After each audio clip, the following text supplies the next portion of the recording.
Last week we began a sermon series out of the book of John that'll take us all the way into Easter. Now, if you're not familiar with John, let me just kind of lay a little bit of groundwork for you. So the first four books of what's called the New Testament, we have Matthew, Mark, Luke, and John, and they are the biographies of the life of Jesus. Now, if you're important enough to live a life where you get one biography, that's awesome. But Jesus actually gets four biographies, and we need all four of them because they all work together. Think about it this way. Every author kind of gives a different perspective, kind of a different highlighting of different things in the life of Jesus. And the way I like to explain it to people is these four things work together like four-color printing, right? You know how four-color printing works. You have four colors. You have black, you have blue, you have yellow, you have magenta or red, right? So you have those four things. And you lay them down on a piece of paper in varying intensities, and they act and interact with one another. And what comes out of that, what emerges from those four things laying on top of one another, is you get this full picture, this beautiful full color picture. I think that's what we need. That's what we have here with these four books, Matthew, Mark, Luke, and John, working together to give us this full picture of who Jesus was. Now, we're spending our time today in the last of those four, in the book of John. And we're in what's called John chapter 17. And this is a prayer that Jesus prays. And we know this is an important prayer because these are the last moments of peace. This is the last moments of calm before he is arrested and crucified and is killed. And from the moment that prayer ends and they step out of this room, like I said last week, the dominoes begin to fall very quickly. Like the events, they just begin to accelerate. And from the time that he ends the prayer until the time that he is dead on the cross is probably less than 12 hours. So it's all going to happen very quickly after this. And so he prays, and this is the one last thing that he's doing here in this moment, in this last time with his disciples. And we're looking at the things that he's prayed about. And so typically we break this prayer down into three sections. And so first in section 1, he prays for himself. Last week, Father, the hour has come, glorify your Son, that your Son may glorify you, for you granted him authority over all people, that he might give eternal life to all those you have given him. Remember, what we said about Jesus was that he had an authority, like he was authorized to provide salvation for all people, for all of humanity, because he met a very certain and very specific set of criteria that allowed for him to do that. So because he met that criteria, because he checked all those boxes, he was authorized to do that work on our behalf. And then we come to this next section of his prayer, and he prays for his disciples. He says there, I have revealed you to those whom you gave me out of the world. They were yours. You gave them to me, and they have obeyed your word. Now they know that everything you have given me comes from you, for I gave them the words you gave me, and they accepted them. They knew with certainty that I came from you, and they believed that you sent me. So we know he's talking about his disciples in that moment because of how he is describing them, the characteristics he uses. He says in that passage is that they obeyed, they know, they accepted, they believed. So he's praying for those disciples that are in the room with him at that moment. Then you come to this third section, and this section is what we're going to look at next week, and he turns his attention to those who will believe in the future. He is now praying for the Christians who are yet to come. And we pick up there in verse 20, which we'll start next week, but he says, verse 20, my prayer is not for them alone, the disciples that he's with right now. I also pray for those who will believe in me through their message. And so typically how we look at this passage, we say he prayed for himself, he prayed for his disciples, and then third, he prayed for us. Now, you might be sitting there wondering, well, that's all well and good, but if he's not praying for me until next week, then what am I going to do this week? Why am I even here? This has nothing to do with me because he's certainly not praying for me. Well, actually he is, and let me explain to you why. Think about it this way.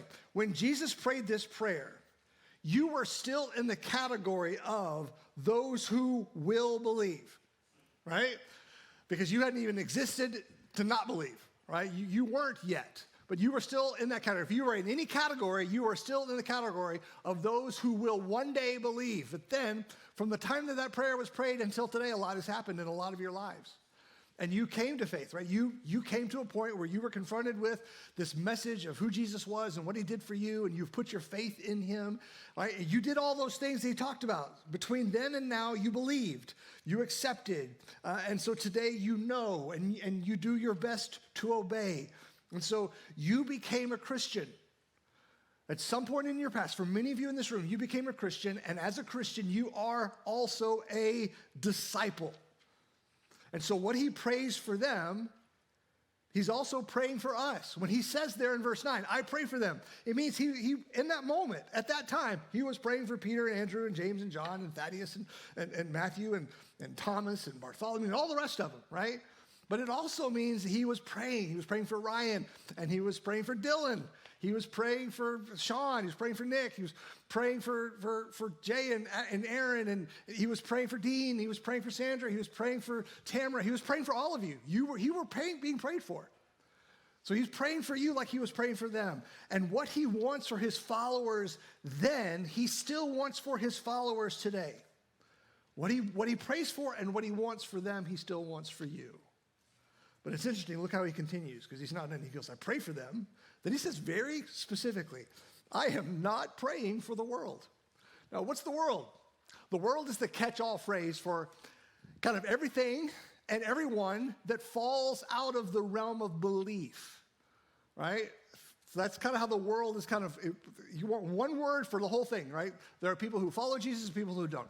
And people that don't fall into the category of the world. And you think, well, he's not praying for me. Like, if you're not a Christian today, you're kind of offended by that. Like, Jesus is not praying for me? Does he not care for me? Of course he cares for you. For God so loved the world. Same word. For God so loved the world that he gave his one and only son. But in this moment, he's clear. He says, I'm not praying for the world. Now, you might be wondering, okay, if he's not praying for me, and he's very clear about the fact that he's not praying for me because I'm not a Christian. I'm not a Christ follower. You admit that. I admit that. Right? Great. We're glad you're here. And you're wondering, well, does today have anything to do with me? Well, what is the value of today for me? Here's the value. All right? Have you ever gotten wind of a conversation or a meeting or something that happens, like something where significant exchange took place? Maybe there was some conflict, some fireworks even in this conversation or in this meeting, and you weren't there to see it, you weren't there to observe it, but you hear about it secondhand. And sometimes we look at that and we go, man, I wish I could have been a fly on the wall in that meeting, right? I wish I could have been there just to see it. Like, nobody has to know I was there. I just could be a fly on the wall just to have seen all that happen, to hear all that go down, to have seen all those fireworks, right? Here's what's great. If you are here today and you are not a Christian, here's what you get to be. You get to be a fly on the wall. You get to have this opportunity to observe a very significant and really, honestly, a very candid, and I would even say an unguarded moment in the life of Jesus and in his relationship with his followers. And here's why that's important. If you're here today and you're not a believer, chances are you're at least curious. I would hope. You're at least open to the idea that maybe who Jesus is, and maybe you're asking some of those questions. What's he like? Who is he? And you get a moment now of this candid, kind of clear, unguarded moment where you really do get to hear his heart. You get a glimpse of his heart for his believers. And you get to see his heart in this sense. So he's praying for us. He is praying for us. If you're a believer, he's praying for you, he's praying for me. What does he actually pray for? There's a lot that he says, and we're going to get to some of it. We can't get to all of it, but there's a lot that he says. But what is it, the one thing he really wants for us? What is that? If you could just boil it all down, distill it down to one thing, what is that one thing that Jesus is praying for? Well, I think he tells us in verse 17. In verse 17 through 19, those last three verses really do kind of just bring the whole thing together. And that's where we're going to spend most of our time. So in verse 17, he says this is what he's praying for. He says, sanctify them by the truth. Your word is truth. What does he want for us as believers? He wants us to be sanctified. He wants those that follow him to be sanctified, right? What does that mean? Because let's just be honest. The word sanctified or sanctification is not a word that typically finds its way into our normal everyday vocabulary. It's not a word we're just dropping into our run-of-the-mill conversations. So what does it mean, and why is it so vitally important to Jesus? Well, if you're a believer in the room, when we do talk about sanctification, what we typically are referring to is the process of growth and development as believers. We recognize that we are, when we come to faith, we don't come fully formed, right? Just like any child that is born, any baby that is born does not come out, speaking full sentences and ready to take on a career. There's a process of growth and development, of maturity, right, that takes place and has to take place. Same is true when we come into faith. We do not come fully formed. We have to grow in that. And we talk about that growth, that process. And we say around here a lot, we are all in process. We are all at a different place in that process of our growing and developing, of our maturing and our believing, of deepening our faith. And we call that process sanctification. It is that process, it is a state of becoming. And we are, like it or not, we are in a perpetual state of becoming. From the moment we begin our lives as Christians to the time we end our lives on earth, we are in a perpetual state of becoming because we will never completely graduate from it. So, but what are we becoming, right? That's good, right? We're becoming something. What exactly are we becoming? We are becoming holy, because the word sanctified also means holy. And let me just tell you, moving forward in the rest of the message, I'm going to use these terms interchangeably, but they really are. They're the same thing. To be sanctified is to be holy. And what Jesus is praying for, what he's asking for, is he's asking for the personal holiness of his followers. Now, I was thinking about this week, and it occurred to me. I don't know why this never occurred to me before, but it occurred to me. The word holy or holiness is not a word we typically hear much anymore these days. Have you noticed that? We don't talk about holiness. We talk about growth. We talk about development. We talk about prayer. We talk about faith. We talk about power. We talk about being real and being authentic. But we don't talk about the pursuit of holiness. We don't talk about what it means or why we should become or be holy people. And why not? Because holiness is not attractive. Holiness is not enticing. And why isn't it enticing to us? Because holiness has been, unfortunately, stereotyped. You go through popular culture and you see, listen, I'm not going to rail against popular culture, but just is the reality of it. Typically, when you see someone in popular culture, whether it's through TV or through movies, if you see a religious person depicted in any of those mediums, right? You see someone who's really religious, who takes it very, very seriously, who would be called holy. How is that person typically portrayed in popular culture? Well, they're looked at as being severe, they are unapproachable, they're cold, they're haughty, they're judgy, right? These are people whose food is always bland, whose clothes are always black, and who frown on any kind of fun whatsoever. Right? And their faces are kind of set in this perpetual expression of dour disapproval of you and your life. It's no wonder we don't think being holy is attractive or it's not even remotely enticing. So it's not something that we, I think, actively pursue. Now, we maybe talk about it in roundabout ways, but we're not very explicit about it, about us needing to be, wanting to be, desiring to be holy people. But we cannot read this prayer without recognizing the immense emphasis, the premium that Jesus places on our sanctification, that he places on our holiness. Skipping ahead just a little bit, look at verse 19. He says, "For them I sanctify myself, that they too may be truly sanctified." There's a lot in there, but let me just point out this one thing. Our holiness was the reason for his sacrifice. His sacrifice is what allows us to be sanctified. Again, these are his last moments, and the less time he has, the more important his words are.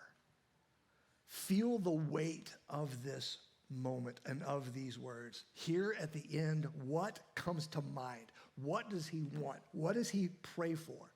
He prays for our holiness. And in less than 12 hours, he will die for our holiness. Holiness and the pursuit of holiness may not be in vogue, but I hope when we see how important it is to Jesus in his prayer, we will, at the very least, reconsider it and will work to become reacquainted with it. And for us to do that, I think we have to recognize a couple of things. First, the holiness I described earlier, right? The austere, the cold, the unapproachable, the unattractive, really this ugly version of religion, that's not holiness. That's what I would call counterfeit holiness. See, I think it's helpful to see that there is a difference between a false holiness and a true holiness. Because what did it say? It said that he said, I make myself holy so that they can be what? The word there was truly sanctified. They can be genuinely holy. And I think the implication here is that there is a genuine holiness and there is a counterfeit holiness. And Jesus knows what he's talking about because a lot of the religious people he dealt with were living lives of counterfeit holiness, of false holiness. How do you tell the difference between the two? False holiness is always off-putting. It is unpleasant. It is unapproachable. It is unattractive. It is ugly. But I think true holiness, real holiness, is quite the opposite. Real, genuine holiness is winsome. It's captivating. It's enticing. I even go so far as to say it's beautiful. How do we know this? Just look at the life of Jesus. When you look at the life of Jesus, ask yourself the question, who were the people who found Jesus the most attractive? Who were the people who were drawn to him? Who were the people that showed up wherever he went? They were always there. They're climbing in trees to get close to him. They're going out to open fields without even packing food just so they can hear him. They invite him into their homes and around his table just so they can be near him. Who are these people? It was the sinners of his day. It was the tax collectors and the outcasts and the spiritually broken and the morally destitute. They were the ones who were constantly hovering around him. And Jesus, over and over again in the scripture, he is hammered. He is criticized repeatedly by those who were religious. And they criticized him because he kept hanging around these kinds of people. And they would say, he just spends too much time with those people. Don't forget, Jesus was the holiest person to ever walk the face of the earth. He was the most religious person you will have ever met. There was no one more sanctified than Jesus was. No one has ever approached his level of devotion, but it was the unbelieving and the unclean and the immoral and the irreligious who wanted to spend time with him, who were drawn to him, who found him irresistible. And they didn't always understand the things he said, and they didn't always believe the things that he taught, but they could not get enough of him. They couldn't stay away from him. And they were still drawn to him, even though he never once bent the rules or lowered his standards. And I love it because he was nothing like them. He was nothing like them, but they liked him. He was nothing like them, but they still liked him. And they didn't like him in spite of his holiness. I don't think so. You could say, well, they just kind of looked past it. They're like, oh, that's just who Jesus is. They just kind of looked past it. No, I think they liked him. They were drawn to him. They thought he was beautiful in a way because of his holiness. His holiness made him beautiful. I'm reading this great book. I haven't finished it yet, so I can't give it a full endorsement, but it's a really good book. And in it, the author's talking about beauty. And he talks about it kind of from a theological perspective, but he's talking about beauty. And he makes this point that I thought was just fascinating. He said, you know what beauty is? Beauty is the interplay between the familiar and the surprising. Beauty is the interplay between what's familiar and what's surprising. Let me unpack that just for a moment. If all you have is familiar, then it's just boring. But if all you have is what's surprising, then it's just chaos. And you can't have either one. There's no beauty in that. But when you have the two of them kind of colliding, two of them working together, you get something that's attractive, that's beautiful. And I try to think of what's a great example. Here's a great example. You all know and love my wife, Leslie, like I do, right? She's awesome. She's wonderful. She's beautiful. The thing that I really fell most in love with first with Leslie was her eyes. And if you've ever been around Leslie and seen her, you know she has these eyes. They're amazing. They're beautiful. They're beautiful eyes. There's a blue. They're a blue I've never seen before. They're kind of a startling blue, right? You just get lost in them. And still to this day, 30 years later, I still just takes my breath away. Right? They're beautiful. She has beautiful eyes. But what makes them beautiful? Well, they're beautiful because there's some familiarity to them. And how are they familiar? Well, she has two of them. And they're in the right location, and they're in the right shape, and they're the right size, right? So they are familiar, but then it comes in the color. And it's that color that makes them, it's like that surprise of that blue that collides with the familiar, and it makes them beautiful. Does that make sense? Jesus is the same way. In many ways, Jesus is very familiar. He's a normal, everyday guy. In fact, Isaiah says there was nothing about him that would cause us to be attracted to him. Like there was nothing crazy about him. He was like the rest of us. He was very, very common in a lot of ways. He was very, very familiar in a lot of ways. But it was the familiar that collided with the unexpected, with the surprising. He was going about his day like the rest of us go about our day, but he was doing it sometimes in ways and saying things and doing things that no one saw coming. And it was beautiful. And the things that made him different, the things that made him surprising, those were the things that made him holy. And people were drawn to him because of it. Holiness, listen to me, holiness is never intended to be a path to superiority. Holiness was never intended to be a path to moral superiority. Holiness was always meant to be a reflection of God's beauty. When God created the nation of Israel, what did he do? He gave them all these rules and codes and regulations, right? He said, hey, these are the 10 Commandments, right? But then he went into other details and other things, and he said, this is how you're going to treat your livestock, and this is how you're going to act in your family, and this is the foods you can eat, and these are the clothes or the cloth that you can wear. And he even goes so far as to telling them how they are going to deal with their excrement. I mean, like he gets really down into the weeds. He said, you're going to be different. He sets them up as a new nation. He wants them to be what? A holy people. So that when all the other nations look at them and they live differently, there's a lot of familiarity to them because there's not much difference between one nation and another, but they begin to do these same things. And they do them in unfamiliar ways. They do them in surprising ways. They do them in ways that make them beautiful. And so he makes them holy. God wanted them to be holy. He wanted them to be sanctified. He wanted them to be different, to reflect his beauty. See, the word holy, the word sanctified, it comes from a word that means to cut or to separate. It means to be different. And listen, when he sets them up, he's not trying to make them better than all the other nations. He's trying to make them beautiful to all the other nations, not so that they could feel superior, but so that they could be surprising. And the same is true today. Peter echoes this, and he says, you, talking about believers, you are a chosen people, a royal priesthood, a holy nation. That word nation is the word ethnos, which is where we get the word ethnic. He's saying you are a holy, sanctified, surprising, beautiful people. You're going to be a whole new kind of society. And yeah, you're still going to have the same jobs. You're going to go to work like everyone else. You're going to get married like everyone else. You're going to have kids like everyone else. You're going to live your life like so many other people, but you're going to do these things. You're going to approach your work and your marriage and your parenting and your kids and your money and everything else. You're going to approach it in a much more different way than everyone else. So there's going to be something about you that's really familiar, but there's also going to be something about you that's really surprising. And it's going to be winsome and beautiful. And people are going to be drawn to it, or at least they should.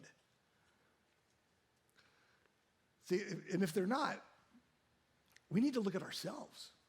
I think we want to blame the culture and the culture, and it's increasingly more and more skeptical and more post-Christian. But I think if they don't believe us, I think we need to take a look at ourselves. Remember Moses? Moses had this moment, right? God calls him to lead the people out of Egypt. And Moses, I love him. Moses is just as scared and insecure as the rest of us. He does not go willingly. He starts offering excuses to God, why he can't go, why God got it wrong. And one of the things when God says, hey, I'm going to send you to Pharaoh, Moses says to God, what if they don't believe me? What if I stand up in front of all these people and they just refuse to believe me? And God says, what's that in your hand? He says, my staff. And he says, throw it to the ground. He throws it to the ground, and it becomes a snake. He goes, okay, now I want you to take your hand and put it in your cloak. Pull it out. He pulls it out. It's leprous. It's white. It's diseased. He says, now put your hand back in your cloak. He puts his hand in his cloak, pulls it out. It's restored. And God says to him, now you go talk to those people on my behalf. You represent me to them, and if they don't believe you, you perform the first miracle. Throw the staff down. If they still don't believe you, you perform the second miracle. Do the hand thing. If they still don't believe you, take them down to the river, draw some water from the Nile, pour it onto the dry ground, and when the water hits the ground, it will become blood. So he gives them 3 miracles, 3 supernatural miracles that he can perform so that if the people don't believe him, he could stand there and go, hey, my people, the God of your fathers has sent me to you to lead you out of this land of oppression and slavery. And someone in the back of the crowd goes, prove it. How do we know? How do we know you're real? And Moses can say, behold the staff. Still don't believe me? Follow me to the river, right? Awesome, great for Moses. It's great for Moses. He gets these 3 supernatural miracles. What are you going to do? How are you going to stand up in front of your office and go, hey, my people, still don't believe me? Follow me to the water fountain. Let me tell you something, right? Doesn't work that way. And why doesn't it work that way? Here's why it doesn't work that way. You don't need another miracle. And let me tell you why you don't need another miracle, because you already have one. What were those miracles? Those were miracles of transformation, where one thing changed into another. You know why you don't need another miracle? Because you were intended to be the miracle. Your life, your change, your transformation. Now here's the problem. Here's the rub. The world thinks that once we become a Christian, we have to be perfect instantly. And that's where they don't quite understand us. Right? And I'm not trying to make excuses, right? We have messed up royally over and over again. We see it in churches and leaders all across the country. They're making documentaries on it. I get it. I do not take that away. But at the same time, I also recognize that the world thinks we should be perfect instantly the moment we become a Christian, and they don't understand that process that we're all in, that we're all imperfect, and we're all trying the best we can. We're all growing. We're all developing, right? I get that. But we should still be making some progress. And if they don't believe us, then maybe it's the fact that we're not showing them much. Maybe there's a lot of familiar to us, but nothing that's surprising about us. So there's a lot of different characteristics that we could talk about, right? A lot of different things, like what makes us different? What is going to make us surprising? When the world looks at us, what's going to get their attention? What elements of our holiness, what elements of our sanctification is going to get the world's attention? Well, you know what's interesting? Jesus actually mentions 2 of them in the very prayer. He says there in verse 11, he says, Holy Father, protect them by the power of your name, the name you gave me. And then he says, so that they may be one as we are one, right? That's the first of 2 so that statements. He's saying, protect them so that they can be united. Protect them so that they will be one. Now, here's what's interesting. He is going to really dive down into unity and this oneness idea next week, because that's where he spends most of his time in this last section of his prayer. So I'm going to take this, I'm going to put it on the shelf, and we're going to talk about it next week. But the second so that statement he makes is this. He says, I'm coming to you now. He knows, I'm about to die. I'm coming to you now, but I say these things while I am still in the world, so that they may have the full measure of my joy within them. I want them to have the full measure of my joy. This is important because so much of people's opinions about religion or the stereotypes about religion or people who are really religious or who try to be really holy is that it's a joyless life. And he prays for them to have joy because he knows what's coming. Look at how he continues in verse 14. I have given them your word, and the world has hated them, for they are not of the world any more than I am of the world. He understands.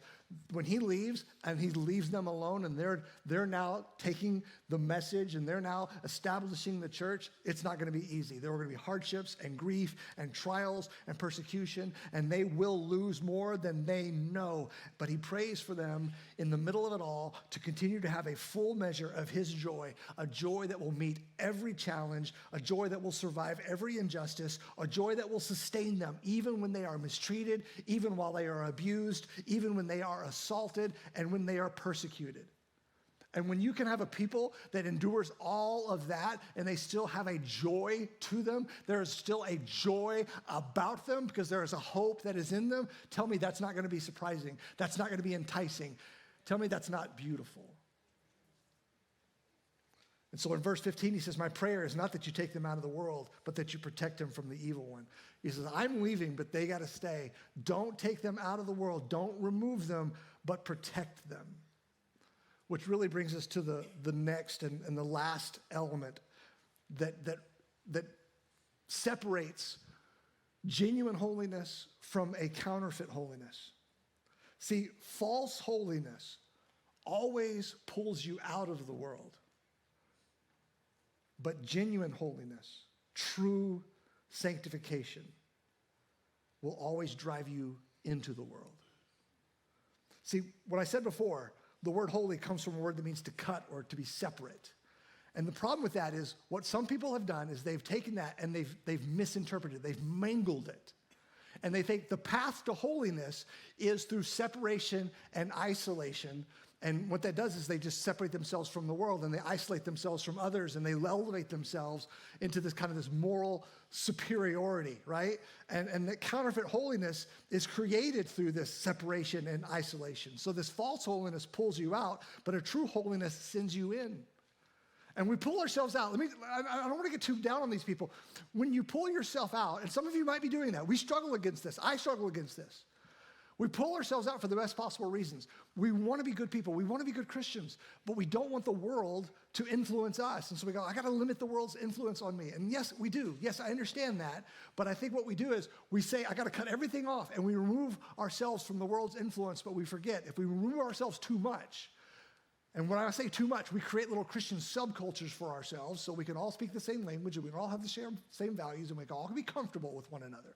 And we create these little Christian subcultures, these little Christian communes, these little Christian communities that we're not involved in the world. Yes, the world is no longer influencing us, but we are no longer influencing the world. You know why he sanctifies us? So he can send us. It's about mission. Let me show you this and we'll be done. He says in verse 17, sanctify them by the truth. Your word is the truth. Then verse 19, he says, for them I sanctified myself that they may be truly sanctified. But here's what I love. Look right here. Right in the middle, sandwiched in between those two verses of sanctification, he says, as you sent me into the world, I have sent them into the world. Isn't that right? You know what it means? Here's another element of sanctification. Do you know inanimate objects can be sanctified? An inanimate object can be sanctified. In fact, all the furnishings that were in the temple area, a sacred place, a holy place, all those furnishings were sanctified. It means you are set apart for a specific purpose. You are taken out of common everyday use for a specific reason, to do one specific thing. You are sanctified. That's what it means. And Jesus says, I am sanctifying myself so they can be sanctified because I am sending them into the world. And what that means is you get to go into the world and you get to be different in that world. The best illustration I can come up with is that of an athlete, particularly like an Olympic athlete. And what are they? They live lives of sanctification. Maybe not religious sanctification, but athletic sanctification. Because what do? We tune in We tune in partly to see the result, right? We tune in to see the contest. But we also are drawn to that. We're also interested because we know behind those few seconds of the race, there is a lifetime of them making sacrifices, a lifetime of them making choices, a lifetime where they are setting themselves apart for the pursuit of the prize. And there's a level of self-discipline that we all admire because they make these choices. There are certain things I won't do, certain things I won't eat, certain places I won't go, certain places I have to live, right? The whole lifestyle is built around the pursuit of this prize. And that really does impress us. And what we're saying is that, when we pursue our holiness, why are we doing that? We're not pursuing holiness in order to be morally superior. We pursue holiness. We make decisions. We make different decisions than other people make, not so that we can be closer to God. We can't be any closer to God. We do those things so we can be used by God because he is sending us into the world. And so it affects, and it should affect us. We should look at things differently because other people are counting on our holiness. I came across this quote. It's on a note, on a Post-it note on my monitor. I've seen it for years. And it's an old Scottish preacher by the name of McShane. And he says, my people's greatest need is my personal holiness. And that changes. It challenges me every day. My people's greatest need, your greatest need, my people's greatest need is my personal holiness. Because of my love for you, I'm going to be making different choices and doing different things and living differently. But you know what? Your kids need you to be holy too. And your spouse needs you to be holy too.